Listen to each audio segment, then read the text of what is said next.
It all began with a dream. The year is 22 BC. Herod the Great, king of Judea, who was crowned in Rome, is keen to strengthen the commercial ties between the Roman Empire and his kingdom. In his vision, Herod imagined a deep-water harbor to shelter ships from across the empire. A harbor with a man-made breakwater, a high tower, and strong fortified walls to provide a safe haven for merchant vessels. This was a revolutionary project, ambitious in scale and unique in the region. His dream Herod named Caesarea.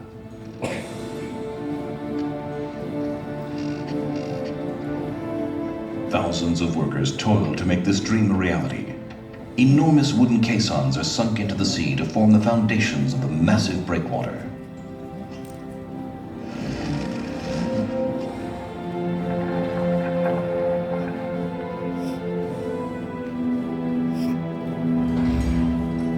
Out of the shifting sands, born both of skill and pioneering engineering techniques, the harbor is taking shape.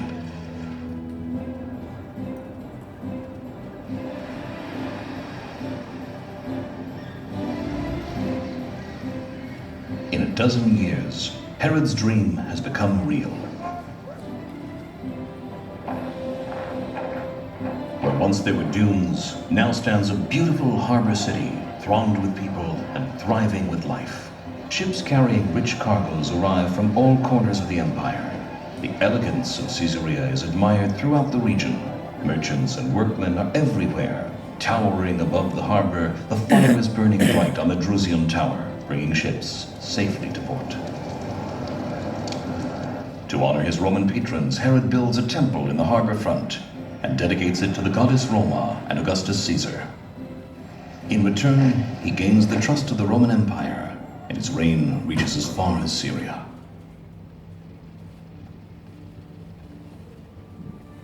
After Herod's death, his heirs fail to step into his shoes, and his charismatic presence and tough regime are no more. His successors fade into the mists of time, and the Roman hold on Caesarea grows stronger.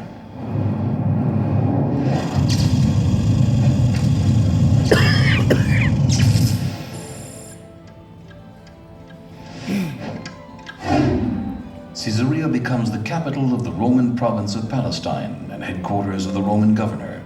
The deep-water harbor is a source of income and employment to the flourishing city.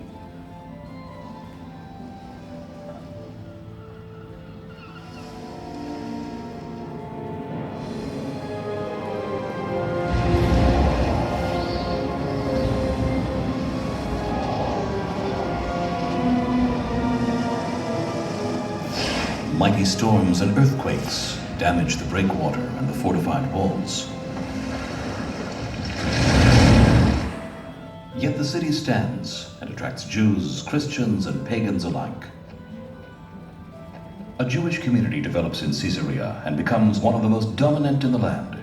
Its centers of education and knowledge draw numerous scholars. Many entertainment venues are established in Caesarea. Theater plays and horse races draw huge audiences.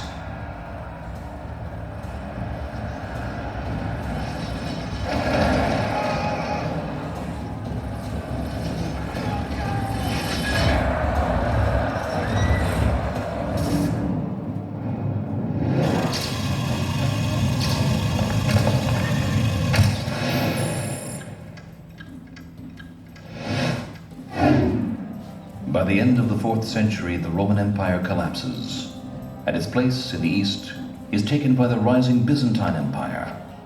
This is a new era for Caesarea. Better fortified walls are built to surround it. The gladiators' games are banned, but chariot races continue to entertain the citizens and their guests. Prosperity is everywhere. The markets are abundant with fine olive oil and wines, and trade is flourishing.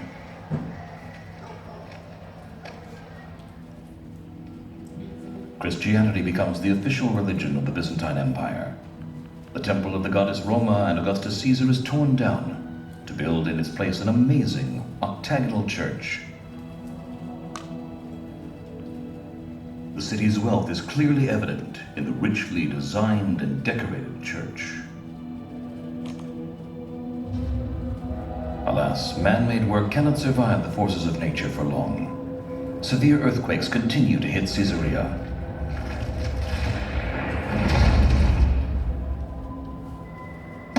Gradually, the breakwater's foundations deteriorate, and the harbor is flooded.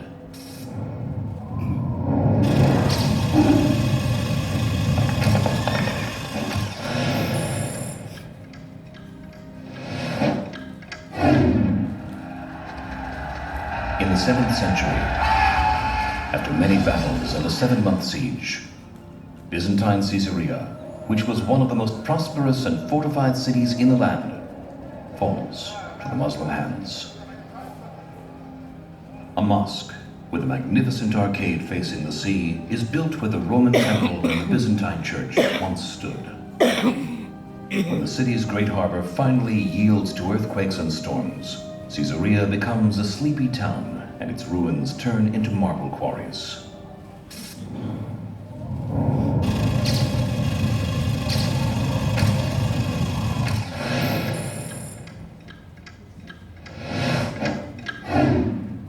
In the 12th century, once again the tides of war are upon Caesarea.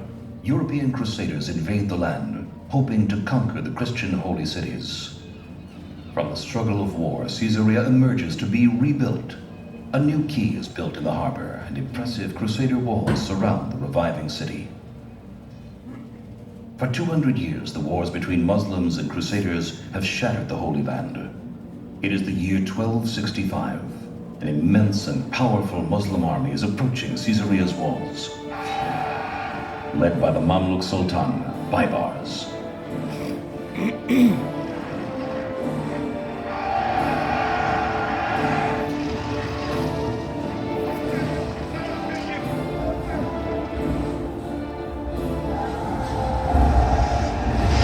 After 3 days of battle, Baybars soldiers break into the city, spreading havoc and destruction. For the first time since its foundation, Caesarea is thoroughly demolished. Sultan Baybars does not rest until he razes Caesarea, wishing to wipe it from the face of the earth. Caesarea fades slowly into the realms of dream and fantasy from which it was created.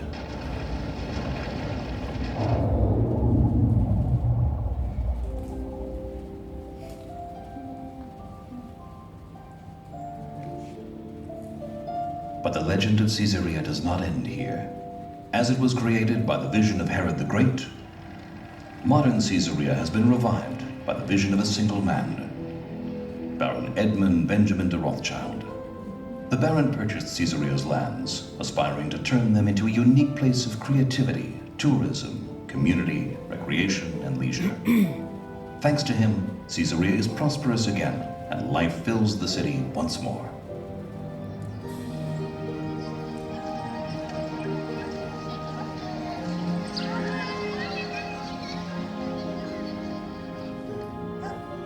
Today's Caesarea combines an industrial research and development park, a leading community, together with some of Israel's most beautiful tourist sites. The buildings that we see here are dated from over 100 years ago and were built for Bosnian refugees, but their foundations were laid precisely where once stood the Roman Temple, the Drusian Tower, and the ancient walls of Caesarea.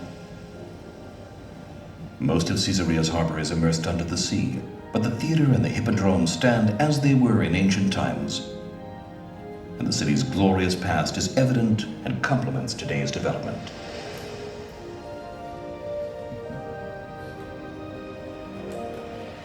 Thus, through thousands of years, Caesarea stands, a city made from dreams. A city where past, present, and future are combined together in perfect harmony.